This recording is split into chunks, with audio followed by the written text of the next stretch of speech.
sa pangakong investment na bunga ng mga pulong sa mga business leaders ng Japan. Part of Philippine story. But today, I want to say this. You are no longer just investors in our economy. You are the builders of our economy. Investments in the Philippines, not just the income that it provides, but also the jobs that it provides. Kahapon, nasa din ng Pangulo ang para sa pag-develop ng AI-powered smart city sa Makati. Meron din para sa digital finance at digital marketing. Ang pagkakataon din ng mga mamamayan ayon sa DTI. Mga negosyante at consumer.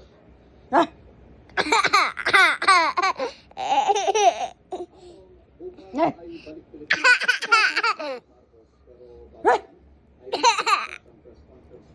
Oh. Ouchie, ouchie.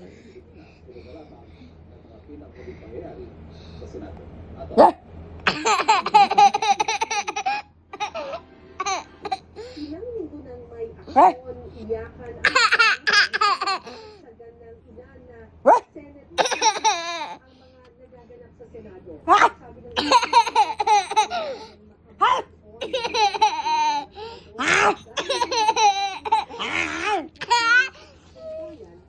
Aray ko, aray ko, aray ko. Oh. Napaka na naman. Oh, baby. Bebe. Bebe. Ow!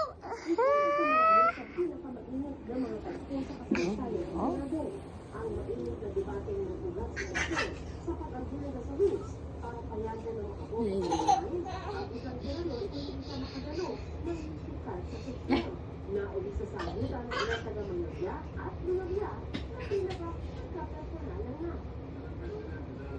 Giving meaning to anything. Ito ang mahirap kasi kung wala po tayong legal background.